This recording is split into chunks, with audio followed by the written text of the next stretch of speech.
little anecdote, great anecdote. Okay.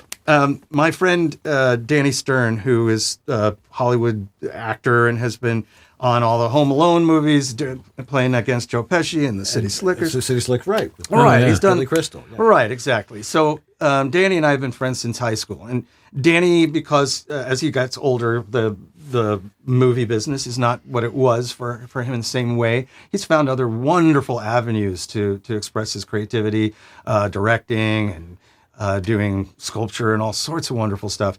But so he was doing some voiceover. And he, out of his, back in his studio in the back of his house in Malibu, and he gets this script and says, Danny Stern type voice. And he goes, yeah! Did he do the voice on the Wonder Years? He did. That's yes, right. That is Danny. Yeah. So he gets this thing and it says, we're looking for a Danny Stern type. This, yeah, right. Yeah. So he sends it in and he doesn't get it. He doesn't bug it. He doesn't. Oh, no! So those were those moments where you go like, you don't know what these people, if I'm trying to sound like Danny Stern and I am Danny Stern and I don't get the job, no. So all bets are off. So I always look at this the spec with a grain of salt. I don't totally diss it. Obviously there's maybe something in there that I can glean, but beyond that, do it the way you want to hear it done. Do you do, if you're doing an audition, do you do an A/B or like a one that's more like what they're asking that you think that they think that they want, and then you do another one where you just do your thing? No, that's a great question. That's a great question. Yes. If it's a 60-second spot, no. Right, okay. But 15, 30, you bet. Okay. I'm laying down 2. Okay. Now, I don't lay down 2 just to lay down 2, just because I can. I do need to have 2 definite directions. They need to be distinctly different. Yes. Yeah. That I'm going for. And if I have those 2, which I usually do, but every once in a while I said, you know what?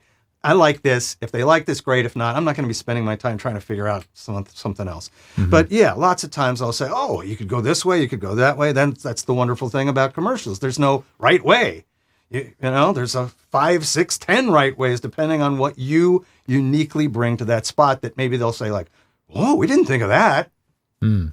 So yeah, as long as it's a 15 or 30, I will give them an A and a B almost consistently, just to show them, hey, I know where you're going with this, but I also want you to hear this. Hmm. And I will almost always lead with my interpretation before theirs, just to let you know. Oh. Yes. Oh, wow. Okay. Right. That's what chutzpah I have. Sorry. Well, I mean, I was talking to a friend, Jay Preston, who said everything I booked in January was because I improv. It was a lead-in or something I improved on, and it caught their attention. That's it. It's all about catching some. In this day and age where they're just kind of being lulled into numbness with so much similarity, find that unique thing. Mm. Yep. Sam Hairston says, David, what advice do you have for older VO actors just entering into the business? Even voice actors who are over 60, where I'll be in less than 12 months. Cool. Yeah. Right. We're in the same brotherhood here. Yeah. So I would say that as it's not about your age, it's about your sense of spirit and vitality, what you can bring in terms of energy, because they still are looking for energy, right? So if you're 60 and you're an old 60, an old crusty 60, probably maybe there are other things. Get off my lawn! Yeah. Yes, exactly. But so I'm 59. I'll be 59 in May, and so for me, as long as I have the energy and the spirit to have the fullness of my voice, the fullness of my spirit, my sense of humor, my wit. Guess what? It's not about being old. It's not even about having a great voice. We all know, people have said I have a really good voice. I should be in this business. And we just have to break all that down as we're laughing, right?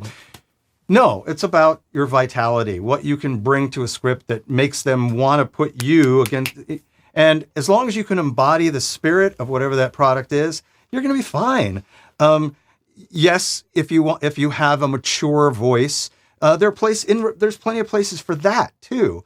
You need to market yourself in a slightly different way and brand yourself and approach different corporations with that sense of having that maturity, which can go along with a sense of of wisdom, a sense of confidence, assurance of having been in the world this long, and being able to promote their product with that sense of like pride of product and having lasted, lasting this long. So you have to, maybe finesse, if depending on your voice, a little how you brand and market yourself. But no, I would say go for it. As long as you have that incredible energy, go for it.